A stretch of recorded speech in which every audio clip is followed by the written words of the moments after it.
ప్రపంచ ప్రఖ్యాతిగాంచినటువంటి ఆదిత్యని ఆలయానికి రథసప్తమి సందర్భంగా జనసేన నాయకులు తొలి దర్శనకు వచ్చినటువంటి మీరు ఆ స్వామివారి దర్శన భాగ్యం కల్పించుకున్నారు.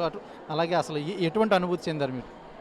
అందరికీ నమస్కారాలండి, మరియు రథసప్తమి శుభాకాంక్షలు. మన అదృష్టం ఇంత ప్రపంచ ప్రఖ్యాతిగాంచినటువంటి దేవాలయం మన శ్రీకాకుళంలో ఉండడం, మన ప్రజలందరికీ దేవుడు మంచి ఆరోగ్యాన్ని ప్రసాదిస్తుండడం, ఒక డాక్టర్గా నాకు చాలా ఆనందంగా ఉంది. దేవుడిని కోరుకున్నది ఒకటే, అందరికీ మంచి ఆరోగ్యాలు ఇవ్వాలని చెప్పి. కానీ ఇంతవరకు నాకు గొప్పగా కొత్త ట్యాగ్ ఒకటి యాడ్ అయింది, జనసేన నాయకుడు అని. ప్రముఖ వైద్యుడు పక్కన పెట్టి జనసేన నాయకుడు. డెఫినెట్గా రాబోయే రోజుల్లో జనసేన తెలుగుదేశం కాంబినేషన్లో మన ఆంధ్రప్రదేశ్కి మళ్ళీ మంచి రోజులు వస్తాయని చెప్పి ఆ దేవుడికి మరొకసారి కోరుకుంటూ, ప్రజలందరికీ సుభిక్షంగా ఉండాలని చెప్పి, మంచి ఆరోగ్యాలు ఉండాలని చెప్పి మరొకసారి ప్రార్థిస్తూ, థ్యాంక్ యూ సో మచ్. వైద్యుడిగా మీరు శ్రీకాకుళంలోనే ప్రప్రదమైన స్థానంలో నిలిచారు, అలాగే రాజకీయాల్లోకి అరంగేట్రం చేశారు. ఇందులో కూడా అసలు మీరు ఎటువంటి స్థాయి వరకు అసలు ఆలోచిస్తున్నారు? అసలు మీ ప్రణాళిక ఏంటి? మీ ఆలోచన ఏ విధంగా ఉంది? అదృష్టం ఏంటంటే సార్, దేవుడు దయ వలన, సూర్యనారాయణ స్వామి దయ వలన శ్రీకాకుళంలోకి వచ్చి ఈరోజు ఆల్మోస్ట్ 22 ఇయర్స్ అయిపోయింది. ఇందులో వైద్య విధానంలో దేవుడు ఆశీస్సుల వలన, ఆరోగ్య ప్రదాత అయిన శ్రీ సూర్యనారాయణ స్వామి దయ వలన శ్రీకాకుళం జిల్లాలో ఒక అద్భుతమైనటువంటి మెడికల్ రంగంలో విప్లవం సృష్టించాం. శ్రీకాకుళంలో ఆల్మోస్ట్ భారతదేశంలోని అన్ని మెట్రో సిటీస్లో ఉన్నటువంటి ఫెసిలిటీస్ అన్నీ శ్రీకాకుళంలో తీసుకురాగలిగాం. ఇంత వైద్య రంగంలో విప్లవాత్మకమైనటువంటి మార్పులు రావడానికి ఆద్యుడినైన నేను, చాలామంది అంటూ ఉంటారు, డాక్టర్గా ఇంత ఫేమస్ కదా నువ్వు, పాలిటిక్స్లోకి రావడం అవసరం ఉందా అని. ఇప్పుడు కూడా నా కోరిక అదే, శ్రీకాకుళం నుంచే క్లీన్ చేయాల్సిన, రాజకీయ రంగాన్ని కూడా క్లీన్ చేయాల్సిన అవసరం వచ్చింది. శ్రీకాకుళం నుంచే దాన్ని ఆరంభించాలని చెప్పి నా కోరిక. అందుకో క్లీన్ పాలిటిక్స్ చేయడానికి జనసేన పార్టీలో చేరాను. దేవుడు దయ వలన వచ్చే ఎలక్షన్స్లో మన ప్రభుత్వం ఏర్పడబోతుంది. శ్రీకాకుళం అన్నిటికీ ఆరంభం, విప్లవాలకు కానీ దేనికైనా కూడా ఏదైనా ఆద్యం శ్రీకాకుళం స్టార్ట్ అవుద్ది. క్లీన్ పాలిటిక్స్ కూడా భారతదేశానికే చూపించడానికి మొట్టమొదటి అడుగు శ్రీకాకుళం నుంచి వేద్దాము. దానికి మీ అందరి ఆశీస్సులు, ఆ దేవుడు ఆశీస్సులు ఉండాలని చెప్పి మనస్ఫూర్తిగా అందరినీ కోరుకుంటున్నా. ప్రజలకు ఆరోగ్యం కల్పించేందుకు తీసుకున్నటువంటి ఈ నిర్ణయం, ఆరోగ్య ప్రదాత అయినటువంటి సూర్యనారాయణ స్వామి ఈ జిల్లాలో మీరు పుట్టడం వల్ల మీకు ఆ ఆలోచన వచ్చిందా ఈ వైద్య రంగంలోకి రావాలని ఏమైనా? అది నిజంగా మా ఫాదర్ వైద్యరీత్యా, మా ఫాదర్ ఆర్ఎంపీ డాక్టర్. ఆ రోజుల్లో అంటే ఎక్కువగా మెడికల్ ప్రాక్టీస్ చేస్తుండేవాళ్ళు. ఆ పల్లెటూరులో పుట్టడం వల్ల ఇలా డాక్టర్ అయిపోయాం. బట్ ఏదేమైనా శ్రీకాకుళం రావడం, ఫస్ట్ ల్యాప్రోస్కోపిక్ సర్జన్గా, ఫస్ట్ ఐవీఎఫ్ డాక్టర్గా, first super speciality hospital start చేసిన డాక్టర్గా, జెమ్స్ హాస్పిటల్లో డైరెక్టర్గా, వైద్య రంగంలోనైతే అద్భుతమైనటువంటి చేంజెస్ తీసుకురాగలిగాం. దానికి కారణం శ్రీకాకుళంలో పుట్టడమే. డెఫినెట్గా అందరి ఆశీస్సులు, పుట్టడం పక్కన పెట్టి శ్రీకాకుళం ప్రజల ఆశీస్సులు. అందరికీ రథసప్తమి శుభాకాంక్షలు. Thank you. చూసుకున్నట్లయితే కనుక శ్రీకాకుళంలోని ప్రతి ఒక్కరు కూడాను ఆరోగ్య ప్రదాత అసలు ఈ ఆరోగ్య ప్రదాత ఆలయానికి మాత్రం విచ్చేసేందుకు మాత్రం ఎటువంటి స్థాయిని ఆలోచించుకోకుండా ప్రతి ఒక్కరు కూడాను ఈ రోజున ఇక్కడికి వచ్చి దర్శించుకునేందుకైతే మాత్రం రాత్రి నుండి కూడాను వేచి ఉండి వారి యొక్క కోరికలను స్వామివారి ముందు ఉంచుకుని, అలాగే ఆ స్వామివారిని ఈ రోజున రథసప్తమి రోజున కానీ దర్శించుకున్నట్లయితే కనుక ఆయుష్ అలాగే ఆరోగ్యం రెండు కూడాను బలంగా సమకూరుతాయని అయితే అందరూ ఆశిస్తున్నారు. అరసవల్లి నుండి వీడియో జర్నలిస్ట్ రామకృష్ణతో సురేష్, ఆర్టీవీ, శ్రీకాకుళం. ఎప్పుడెప్పుడు రథసప్తమిని ఎదురు చూస్తున్నటువంటి ప్రతి ఒక్కరు కూడాను రథసప్తమి రానే వచ్చింది. రథసప్తమి సందర్భంగా అర్ధరాత్రి 12 గంటల నుంచే సేవ మొదలైంది. అందులో మొట్టమొదటి సేవ క్షీరాభిషేకంతో మొదలవగా కళింగ కార్పొరేషన్ చైర్మన్ అందరూ సూర్యబాబు అంతా ఉన్నారు. ఆయన ఎటువంటి అనుభూతి చెందారని వారి మాట తెలుసుకుందాం. క్షీరాభిషేకానికి మొదటి పూజకి రావడం జరిగింది. మీకు అసలు ఎటువంటి అనుభూతి కలిగింది? మా అదృష్టం ఏంటంటే మేము ఈ గ్రామంలో, ఈ శ్రీకాకుళంలో పుట్టడం, ఆ ప్రత్యక్ష దైవం ఆ సూర్యనారాయణమూర్తి ఇక్కడ ఎలవడం, భారతదేశంలో ఒక ప్రతిష్ఠిత దేవాలయం కలడం, ఈరోజు రథసప్తమి స్వామివారి పుట్టినరోజు నాడు మరి క్షీరాభిషేక దర్శనం చేసుకున్నాం. చాలా సంతోషం. ఆ స్వామి అందరికీ అన్నదానం చేయాలా, ప్రత్యక్షంగా పరోక్షంగా ఆరోగ్యం ఇవ్వాలని కోరుకుంటూ, స్వామివారితో ఆశీర్వాదం అందరికీ ఉండాలని, ఈ రాష్ట్రం ఏదైతే నవరత్నాలతోటి సంక్షేమాలతో వెలుగుతుందో, మళ్ళా ప్రజలకి ఇవన్నీ కూడా మరో 5 సంవత్సరాలు ఈ నవరత్న సంక్షేమాలు అందాలని, ఈ ప్రభుత్వానికి ఆ భగవంతుడు ఆశీర్వాదాలను జగన్మోహన్ రెడ్డి ఆశీర్వాదాలను కోరుకుంటున్నాను. కోరికలు చెప్పకూడదని అంటారు కదా, అలాంటి చెప్పుకోదగిన కోరిక ఏదైనా కోరుకున్నారా మీరు? ఆరోగ్యం ఉండాలి. అందరికీ ఆరోగ్యం ముఖ్యం. ఆరోగ్యం ఉంటే ఆరోగ్యం మహాభాగ్యం. చూసుకున్నట్లయితే కనుక శ్రీకాకుళంలో పుట్టడం చాలా అదృష్టంగా భావిస్తున్నారు. ఎందుకంటే అరసవల్లి సూర్యనారాయణ స్వామి ఆలయం సాక్షాత్తు ఇంద్రుడి ద్వారా ప్రతిష్ఠించడం జరిగింది. అటువంటి ఆలయం శ్రీకాకుళంలో ఉండడం, అటువంటి ఆలయం ఉన్న చోట నేను జన్మించడం అయితే నా అదృష్ట భాగ్యంగా చెప్పుకోవడం జరిగింది. ఆరోగ్య ప్రదాత ఆదిత్యుని రథసప్తమి దర్శనం కోసం, తొలి దర్శనం కోసం, అలాగే క్షీరాభిషేకం జరిగిన తర్వాత నిజరూప దర్శనం చేసుకునేందుకైతే ఎంపీ రామ్మోహన్ నాయుడు ఈరోజు రావడం జరిగింది. ఆయన ఎటువంటి అనుభూతి చెందారని వారి మాటలో తెలుసుకుందాం. అసలు ఈ క్షీరాభిషేకం జరిగిన తర్వాత తొలి దర్శనం చేసుకునే సిక్కోలు వాసిగా మీరు ఏ విధంగా ఫీల్ అవుతున్నారు? నిజంగా ఆ సూర్యుడిని చూస్తే మనకి ఎంత కాంతివంతంగా కనిపిస్తాడో, ఇక్కడ అరసవల్లి సూర్య దేవాలయం తాలూకా విగ్రహం కూడా మీరు చూస్తే అంత రకమైనటువంటి కాంతి ఆ విగ్రహం నుంచి మనం పొందగలుగుతాం. అది రథసప్తమి నాడే ఆ నిజరూప దర్శనం జరుగుతుంది కాబట్టి ఇది ప్రత్యేకమైనటువంటి రోజు మా అందరికీ కూడాను. ఇక్కడే స్థానికంగా ఉంటున్నాం, శ్రీకాకుళం జిల్లాలోనే ఆలయం ఉంది కాబట్టి మా అదృష్టంగా మేము భావిస్తున్నాం. ప్రతి సంవత్సరం కూడా కుటుంబంతో ఇక్కడికి రావడం, ఆశీస్సులు పొందడం నిజంగా మా అదృష్టంగా నేను భావిస్తున్నాను. నాన్నగారు ఉండేటప్పుడు మీరు నాన్నగారితో పాటు రావడం, ఇప్పుడు నాన్నగారి స్థానంలోనే మీరు ఇక్కడికి రావడం మీకు ఏ విధంగా అనిపిస్తుంది? ఒక రకంగా నాన్నగారు నడిపించినటువంటి మార్గం ఇది. ఆ రోజుల్లో ఆయనతో వచ్చేవాళ్ళం. ఆయన లేకపోయినా సరే ఆయన ఎప్పుడూ మా వెంట ఉన్నారనే నమ్మకం మాకుంది. ఆయన తాలూకు ఆశీస్సులు ఉన్నాయి, అడుగుజాడలు ఉన్నాయి కాబట్టి ఆయన అడుగుజాడల్లోనే ముందుకు నడుస్తున్నాం. ఆ భగవంతుడి తాలూకు ఆశీస్సులు, నాన్నగారి తాలూకు ఆశీస్సులు మేము చేసే కార్యక్రమాల్లో ప్రతి దాంట్లో కూడా ఉండాలని ఆ భగవంతుడిని కూడా కోరుకున్నాను. మీరు చెప్పుకోదగిన కోరిక ఏమైనా కోరుకోవడం జరిగిందా? అంటే బయటికి చెప్పుకోదగింది? ఖచ్చితంగా ఇప్పుడు రాబోతున్న సంవత్సరంలో ఎన్నికలు జరగబోతున్నాయి కాబట్టి ఈ ఎన్నికల్లో తెలుగుదేశం పార్టీ గెలుపు చెందాలని, మరి అలాగే చంద్రబాబు నాయుడు గారి రాష్ట్రానికి ముఖ్యమంత్రి అవ్వాలని కూడా కోరుకున్నాం. ఎందుకనంటే ఈ ఎన్నికలు రాబోతున్న 5 సంవత్సరాలని డిసైడ్ చేయబోతున్నాయి. 5 కోట్ల మంది ప్రజల తాలూకా భవిష్యత్తుని డిసైడ్ చేయబోతుంది కాబట్టి ఇది నా స్వార్థంగా కాదు, రాష్ట్రం బాగుపడాలనే ఆలోచనతో నా వంతుగా ఆ కోరికను కూడా కోరడం జరిగింది. ఆ భగవంతుడు అందరికీ కూడా మంచి బుద్ధిని ప్రసాదించి, మంచి ప్రభుత్వం, మంచి నాయకుల్ని ఎన్నుకునే విధంగా అందరినీ కూడా చైతన్యవంతంగా చేయాలని కోరుకుంటున్నాను. లక్షలాది మంది భక్తులు ఇచ్చేస్తున్న ఈ సందర్భంగా ఏర్పాట్లపైన మీ అభిప్రాయం ఏంటి? పూర్తిగా చూసుకున్నట్లయితే కనుక లక్షలాది మంది భక్తులు దేశ నలుమూలల నుంచి ఇక్కడ విచ్చేస్తున్నారు. ఈ సందర్భంగా భక్తులందరూ కూడా తండోపతండాలుగా విచ్చేస్తున్నారు. ఏర్పాట్లపైన మీ అభిప్రాయం? ఇంకా ఇప్పుడే మొదలయ్యింది. 1,00,000 మంది భక్తులు వచ్చినప్పుడు ఖచ్చితంగా చాలా జాగ్రత్తలు పాటించాల్సినటువంటి అవసరం ఉంటుంది. ప్రభుత్వం కూడా చొరవ తీసుకొని దానికి కావాల్సినటువంటి నిధులు కూడా కేటాయించాలి. కాకపోతే గతంలో ఏమైనా జరిగినటువంటి ఉంటే దాని నుంచి గుణపాఠాలు నేర్చుకొని అవి జరగకుండా చూడడానికి అధికారులు, ముఖ్యంగా ఎస్పీ గారు కానీ కలెక్టర్ కానీ సరైనటువంటి ఏర్పాట్లు చేయాలి. ఇప్పటి వరకు అయితే బాగానే జరుగుతుందని నేను ఆశిస్తున్నాను. మరి ముఖ్యంగా ఈ ప్రశ్న మరొక 12 గంటల తర్వాత భక్తుల దగ్గర నుంచి తెలుసుకుంటే మనకు సరైన ఫీడ్బ్యాక్ అందుతుంది. చూసుకున్నట్లయితే కనుక తొలి దర్శనం చేసుకున్న ఎంపీ రామ్మోహన్ నాయుడు మాత్రం చాలా ఆనందంగా అలాగే అదృష్టంగా భావిస్తున్నారు. అలాగే చూసుకున్నట్లయితే కనుక ఇక్కడ ఉన్నటువంటి ఈ ప్రజెంట్ పరిస్థితుల్లోని అసలు ఆలయంలోని ఎటువంటి ఏర్పాట్లు చేశారు అనేది అయితే మాత్రం ఇంకొద్ది గంటలు వేచి ఉండాల్సిందని స్పష్టం చేశారు.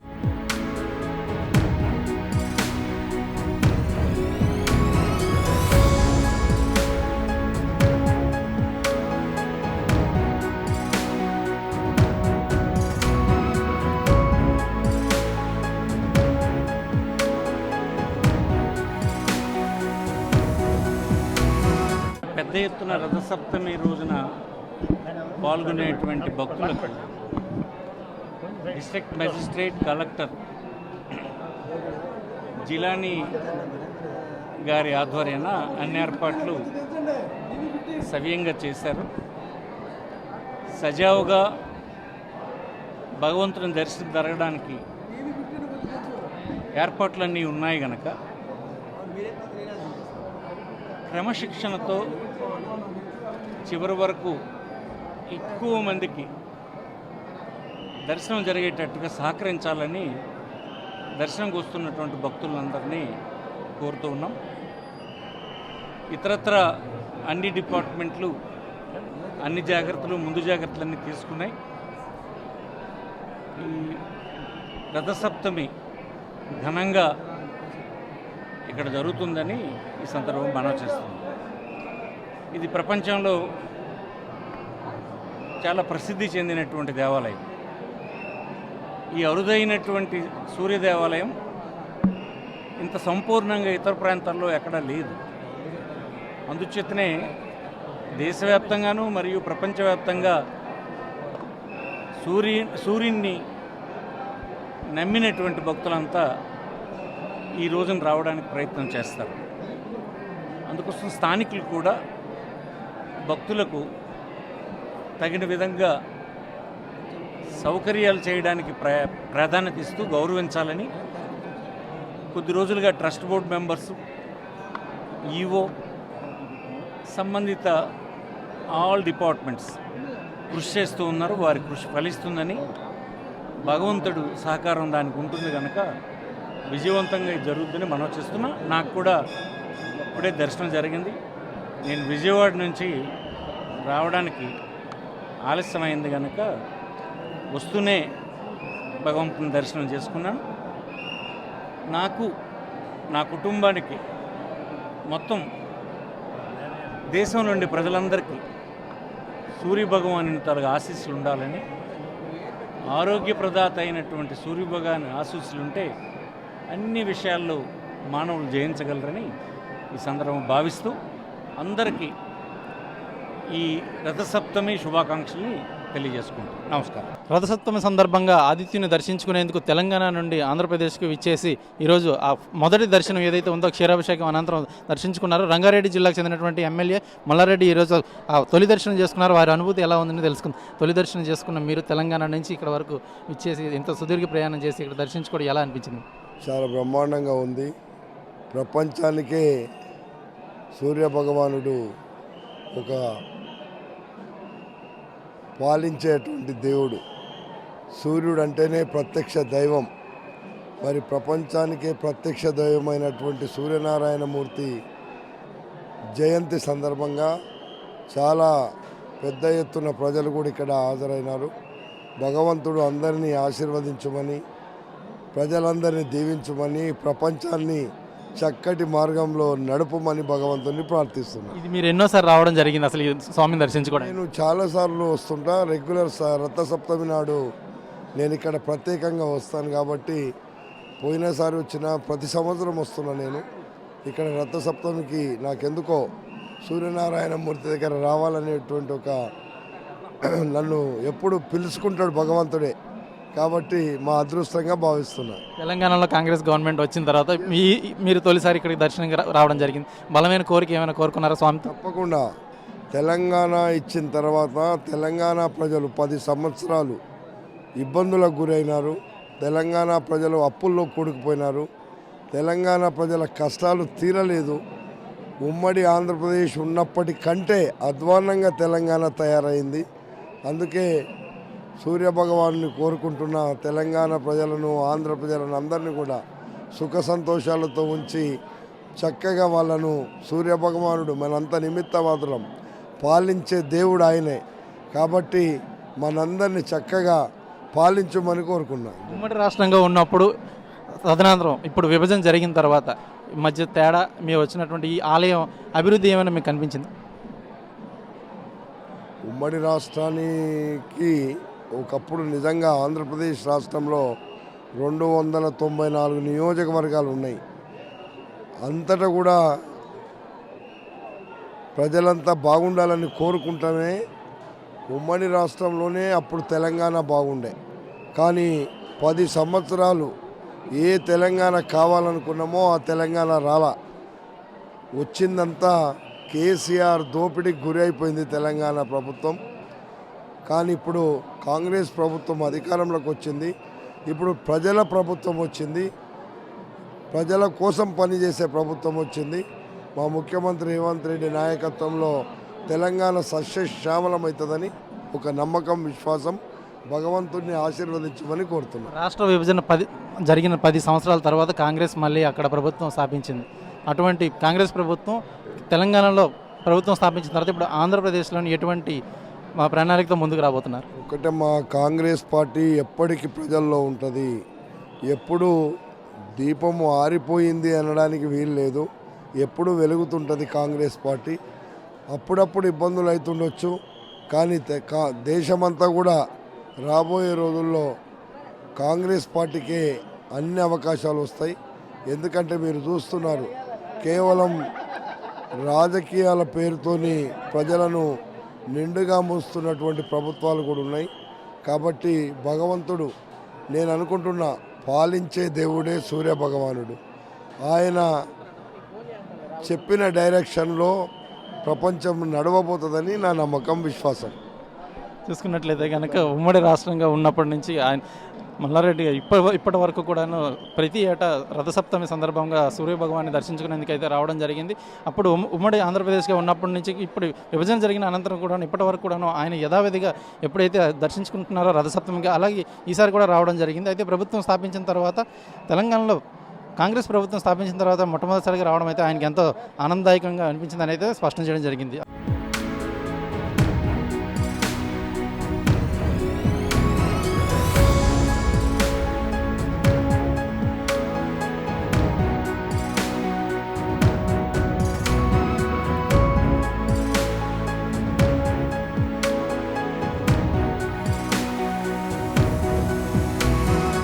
ప్రపంచ ప్రఖ్యాతిగాంచినటువంటి అరసవల్లి సూర్యనారాయణ స్వామి ఆలయాన్ని దర్శించుకునేందుకు ఈరోజు అయితే వైసీపీ పార్టీ నుంచి ఎంపీ అభ్యర్థి పేరాడ తిలక్ విచ్చేయడం జరిగింది. అయితే తొలి దర్శనం చేసుకున్నటువంటి పేరాడ తిలక్ గారు అసలు ఏ విధంగా అనుభూతి చెందారు, అసలు మీకు ఆ క్షీరాభిషేకం జరిగిన తర్వాత స్వామివారి నిజరూప దర్శనం ఏ విధంగా అనిపించింది? ఈరోజు చాలా ఆనందంగా ఉందండి. ప్రతి ఏటా సూర్యభగవాన్ ఆశీస్సులు తీసుకుంటూ ఉన్నాము.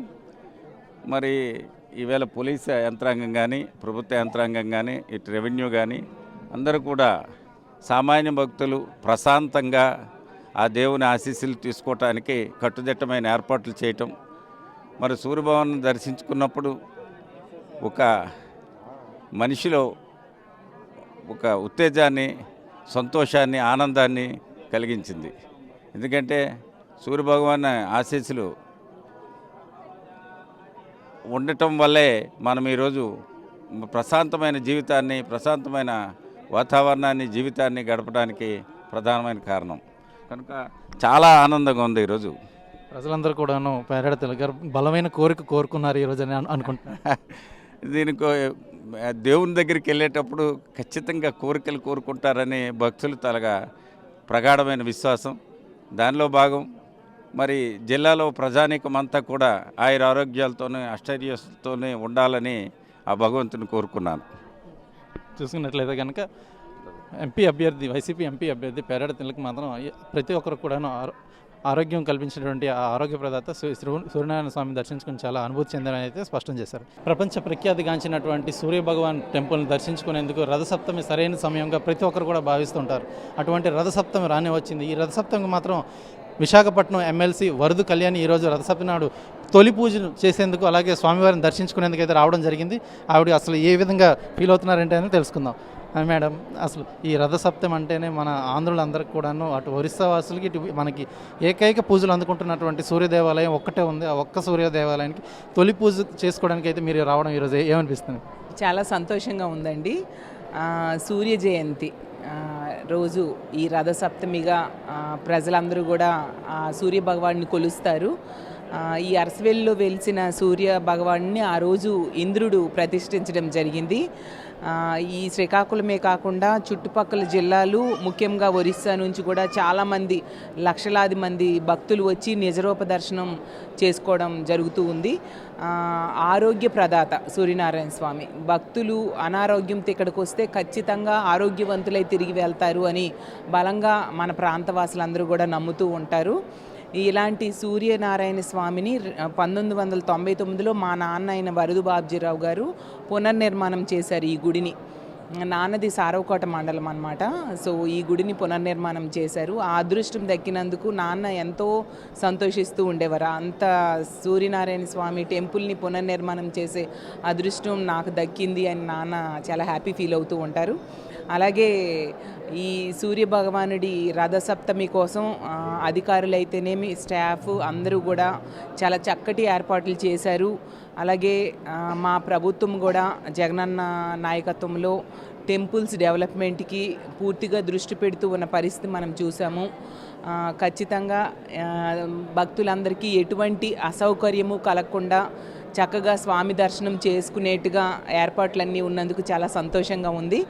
ఆ సూర్య భగవానుడు మన ముఖ్యమంత్రి గారికి అలాగే ఆంధ్ర రాష్ట్ర ప్రజలకి మంచి ఆయురారోగ్యాలు, సంపదని ఇచ్చి సంతోషంగా ఉండేట్టుగా దీవించాలని మనస్ఫూర్తిగా కోరుకుంటూ సెలవు తీసుకోండి. మీ తండ్రి గారి తర్వాత ఆ తదనంతరంగా వచ్చినటువంటి వారసత్వం ఏదైతే ఉందో, అంటే ఆయన చేతుల మీదుగా పునఃప్రతిష్ఠించినటువంటి ఈ ఆలయానికి మీ వంతుగా మీరు ఏమైనా ఇంకా నెక్స్ట్ జనరేషన్ వరకు తీసుకెళ్లే ప్రయత్నం చేస్తున్నారా? ఖచ్చితంగా అండి. ఏ సపోర్ట్ కావాలన్నా కూడా చేయడానికి మా ఫ్యామిలీ సిద్ధంగా ఉంది. అలాగే గవర్నమెంట్ పరంగా కూడా ఏ హెల్ప్ కావాలన్నా జగనన్న దృష్టిలో పెట్టి ఖచ్చితంగా టెంపుల్ డెవలప్మెంట్కి మా వంతు సహాయ సహకారాలు అందిస్తామండి. చూసుకున్నట్లయితే కనుక ప్రపంచ ప్రఖ్యాతిగాంచినటువంటి సూర్యనారాయణ స్వామి టెంపుల్ మాత్రం వరద కళ్యాణి గారు వారి తండ్రి గారు పునఃప్రారంభించడం జరిగింది. అది వారి కుటుంబానికి అలాగే వారికి కూడాను అది ఎంతో సంతోషదాయకమని, అయితే ఆ వస్తున్నటువంటి తదనంతరం వచ్చినటువంటి ఆ వారసత్వంగా వారు తీసుకుని నెక్స్ట్ జనరేషన్ వరకు తీసుకుని వెళ్తామని, అలాగే ఆలయానికి ఏదైనా అవసరం కలిగినట్లయితే కనుక అటు వారు అలాగే ప్రభుత్వం తరపు నుంచి కూడా ఏ విధమైన సహాయ సహకారాలైనా సరే అందించేందుకు ముందుంటామని అయితే స్పష్టం చేయడం జరిగింది.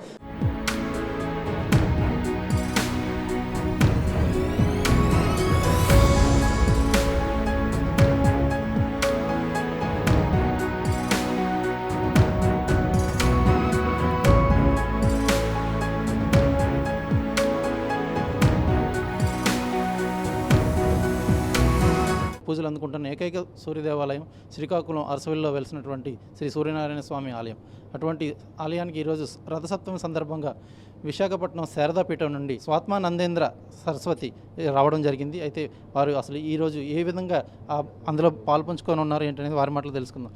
స్వామి, అసలు ఈ రథసప్తమి సందర్భంగా మీరు శ్రీకాకుళం విచ్చేయడం జరిగింది. అసలు స్వామివారికి ఏ సేవలో మీరు ఈరోజు భాగస్వాములు అవదలుచుకున్నారు? సప్త మహాసప్త సప్తద్వీప వసుంధర సప్తార్క పర్ణమాదాయ సప్తమి రథసప్తమి. ఈరోజు ఎంతో పరమ పవిత్రమైన రోజు. ఈ మాసంలో సప్తమి నాడు సూర్యభగవానుడి యొక్క జన్మం తీసుకున్న పర్వదినము. అటువంటి ఈ రథసప్తమి రోజు సూర్యభగవానుడికి ఎవరైతే పూర్తి స్థాయిలో మనసా వాచా కర్మణ భగవంతుడిని ఆరాధిస్తారో వారికి ఆరోగ్యము అందిస్తాడని శాస్త్రాలు చెప్పబడ్డాయి. అందుకనే సూర్య భగవానుడు అంటే ఆరోగ్యం భాస్కరాదిచ్చేతని, ఆరోగ్యము సరిగా ఉండాలన్నా మనం జీవితంలో ఆనందాలు గడపాలన్నా కూడా సూర్య భగవానుడి యొక్క కిరణాల వల్లే అవి సాధ్యమవుతాయని అత్యాధునిక సైన్స్ కూడా చెబుతుంది. ఈరోజు విశాఖ శ్రీ శారదాపీఠం మా పీఠం వార్షికోత్సవాలు ప్రారంభమైనప్పటికీ ప్రతి సంవత్సరము పీఠం తరపున మొట్టమొదట పట్టు వస్త్రాలు స్వామివారికి సమర్పించి క్షీరాభిషేకం మా చేతుల మీదుగా భగవాన్ సూర్య భగవానుడికి అభిషేకం చేయడం అనేది ఎంతో కాలంగా పరిపాటిగా వస్తుంది. ఈరోజు ఆ భగవంతుడు సాక్షాత్తు సూర్య భగవానుడికి మా చేతుల మీదుగా పీఠం నుంచి పట్టు వస్త్రాలు సమర్పించాలనే ఉద్దేశంతో అరసవల్లి సూర్యనారాయణ స్వామి క్షేత్రానికి రావడం జరిగింది. ఈరోజు ప్రతి మానవాళి కూడా ఆరోగ్యము ఐశ్వర్యంతో ఎంతో కావాలి అనే కోరికతో ఉంటూ ఉంటారు. ఎవరైతే ఈరోజు అర్కపత్రము అంటే సూర్య భగవానుడు ఈరోజు ఒక ప్రత్యేకత ఏంటంటే ఖగోళంలోనే కాదు యావత్తు ప్రపంచంలో కూడా శక్తిని కావాలంటే సూర్య ప్రసరణ ఎంతో అవసరము. ఈరోజు ఆకాశంలో ప్రతి నక్షత్రము కూడా రథంగా ఒక ఏర్పడి ఈ రథసప్తమి నాడు నక్షత్రాలు రథాకారంలో ఉండగా వచ్చిన రోజు రథసప్తమి. అటువంటి రథసప్తమి నాడు సూర్య భగవానుడి యొక్క కిరణాలు సమస్త జీవకోటికి కూడా ప్రసరింపబడుతూ ఉంటాయి. అదే సూర్యకిరణాలు అర్కపత్రము అంటే తెల్ల జిల్లేడు ఆకులపైన, అలాగే నేరేడు పళ్ళు, అలాగే పైసలు ధనం మీద సూర్యకిరణాలు పడడము, వాటిని నెత్తి మీద పెట్టుకుని ఎవరైతే పుణ్యస్నానాలు ఆచరిస్తారో వారికి ఐశ్వర్యము, భోగాలు, ఆరోగ్యము కూడా భగవంతుడు ఇస్తాడని శాస్త్రం చెప్పబడింది. కాబట్టి ఈరోజు సూర్య భగవానుడికి ఎవరైతే భక్తి శ్రద్ధలతో ఆరాధిస్తారో వారు ఎంతో సుఖ సంతోషాలు పొందుతారని మనం పురాణ కాలం నుంచి చూస్తున్నాము. అందువల్ల ఈరోజు సూర్య భగవానుడి ఆరాధన కోసం మేము ఈ ప్రాంతానికి రావడం జరిగింది. ఇంద్ర నిర్మితమైనటువంటి ఆలయం మాత్రం మీరు ఈరోజు వచ్చి పట్టు వస్త్రాలు సమర్పించడం అయితే జరుగుతుంది. మీ చేతుల మీదుగా ఏమైనా అభిషేకాలు ఏమైనా చేసే భాగ్యం కలుగుతుందా? అంటే మా పీఠం యొక్క సంప్రదాయ ప్రకారం మొట్టమొదటిగా క్షీరాభిషేకం మా చేతుల మీదుగా సూర్యభగవానుడికి జరపడము, తద్వారా ఈ రథసప్తమి వేడుకలు ఈ అరసవల్లి క్షేత్రంలో ప్రారంభమవుతాయి. అటువంటి క్షీరాభిషేకాన్ని ప్రారంభించి దాని తరువాత పీఠం నుంచి పట్టు వస్త్రాలు సమర్పణ చేయడం జరుగుతుంది. ఆ పట్టు వస్త్రాలే సూర్యభగవానుడికి మొట్టమొదటిగా అభిషేకం తరువాత కట్టడం అనేది చాలా పరిపాటిగా వస్తుంది. ఈ రోజు మాకెంతో సంతోషమైంది. సుదీర్ఘ ప్రాంతాల నుంచి కూడా ఇక్కడికి విచ్చేస్తూ ఉంటారు స్వామివారిని దర్శించుకోవడానికి. అలా విచ్చేయ అంటే ఆ సుదీర్ఘ ప్రాంతాల నుంచి రాలేని వారు ఏ విధంగా అక్కడ ఉన్న దగ్గరే వారికి ఉన్నటువంటి సామాగ్రితో ఏ విధంగా పూజించుకుంటే మంచిదంట? అంటే సూర్యభగవానుడి యొక్క క్షేత్రం, ఏకైక క్షేత్రం మన అరసవెల్లి సూర్యభగవానుడి క్షేత్రము. అటువంటి క్షేత్రంలో దర్శనం చేసుకోని వారు ఎంతో ధన్యులు. అలా దర్శనం చేయలేని వారు కూడా సూర్యభగవానుడు సాక్షాత్తు మనం ప్రతి ఒక్కరూ కూడా రోజు చూస్తూ ఉంటాం. అటువంటి సూర్యభగవాన్ని ఎక్కడున్నా కూడా త్రికరణ శుద్ధిగా భగవంతుడిని ఆరాధిస్తే క్షేత్రంకి వచ్చి దర్శనం చేసే ఫలితం ఖచ్చితంగా సూర్యభగవాను మనకు అనుగ్రహిస్తాడు. చూసుకున్నట్లయితే కనుక విశాఖపట్నం శారదా పీఠం నుంచి వచ్చినటువంటి శ్రీ శ్రీ శ్రీ స్వాత్మానందేంద్ర సరస్వతి వారి మాటల్లోనే చెప్పడం జరిగింది. ప్రతి ఏటా కూడాను పీఠం నుంచి పట్టు వస్త్రాలను తీసుకొచ్చి క్షీరాభిషేకం అయిన తదనంతరం ఆ స్వామివారికి ఆ వస్త్రాలతోనే అలంకరించడం అలాగే పరిపాటిగా వస్తుంది, ఆనవాయితీగా వస్తుంది. అయితే ఇందులోని స్వామివారు ఎవరైతే భక్తులు ఇక్కడికి విచ్చేయలేరో అటువంటి వారు ఎక్కడి నుండైనా సరే స్వామివారిని ఆ సూర్యభగవాన్నే సాక్షాత్తు స్మరించుకొని అక్కడి నుంచే పూజలు అయితే ఆచరించవచ్చని, త్రికరణ శుద్ధితో ఎక్కడి నుంచి పూజ చేసినా కూడాను ఆ సత్ఫలితాలు అనేది అయితే మాత్రం పూర్తిగా లభిస్తాయని అయితే మాత్రం స్వామివారు చెప్పడం జరిగింది. గ్రహాలకు అధిపతి రవి, అటువంటి సూర్యుని జన్మదినం ఈరోజు రథసప్తమి సందర్భంగా హెచ్చర్ల నియోజకవర్గం ఎమ్మెల్యే కిరణ్ మనతో ఉన్నారు. వారి మాటలు తెలుసుకుందాం. అసలు తొలి దర్శనం చేసుకున్నటువంటి ఆయన ఎటువంటి అనుభూతి చెందారనేది, రథసప్తమి సందర్భంగా సూర్యభగవాన్ని దర్శించుకుని మీకు ఎటువంటి అనుభూతి? నేను ప్రతి సంవత్సరం కూడా రథసప్తమి రోజు సూర్యభగవానుడి తాలూకా దర్శనార్థం రావడం జరుగుతూ ఉంది. ఎందుకంటే ముఖ్యంగా ప్రతి ఒక్కరికి ఆయుర ఆరోగ్యాలతో ఉండాలని ఆలోచనతో ప్రతి ఒక్కరం కూడా దేవుని పూజిస్తూ ఉంటాం. ఎందుకంటే తెల్లవారు లేస్తే మనం కనబడేది దేవుడు, ముఖ్యమైన దేవుడు మనకి సూర్యభగవానుడు. కాబట్టి అందరూ కూడా ప్రతి ఒక్కరమే దేవుని పూజిస్తూ ప్రజలు కూడా ఆయుర ఆరోగ్యాలతో ఉండాలని నిరంతరం మనం కోరుకుంటూ ఉంటాం. నిజరూప దర్శనం ప్రతి సంవత్సరంలానే ఉందా? ఈ సంవత్సరం తేడా ఏమన్నా? అలాగే ఎప్పుడు కూడా ఈ దర్శనార్థం బాగా చూస్తూ ఉన్నారు. దీనికి సంబంధించి పోలీస్ డిపార్ట్మెంట్ కానీ అధికారులు కానీ ప్రజలకి అన్ని సౌకర్యాలు అందే విధంగా దర్శనార్థం బాగా జరిగే విధంగా చూస్తూ ఉన్నారు. చెప్పుకోదగిన కోరిక ఏమైనా కోరుకోవడం జరిగిందా మీరు? దేవుడిని ఎప్పుడు ఆరోగ్యంగా ఉండాలని కోరుకుంటాం. చూసుకున్నట్లయితే కనుక ఆదిత్యుడు అసలు సూర్యభగవానుడు ఈ ప్రపంచానికి మూలం, సాక్షాత్తు ఆరోగ్యాన్ని ప్రసాదించేటువంటి ఆ సూర్యభగవాన్ని కోరిక లేదా కోరుకోలేదు కానీ దర్శించుకునే అనుభూతి అయితే చెందానని చెప్పి అయితే హెచ్చర్ల నియోజకవర్గం ఎమ్మెల్యే కిరణ్ అయితే చెప్పడం జరిగింది. వీడియో జర్నలిస్ట్ రామకృష్ణతో సురేష్, RTV శ్రీకాకుళం. మరిన్ని వీడియోస్ కోసం ఛానల్ సబ్స్క్రైబ్ చేయండి, లేటెస్ట్ అప్డేట్స్ కోసం వాట్సాప్ ఛానల్ ఫాలో చేయండి అండ్ లింక్ డిస్క్రిప్షన్ లో ఉంది.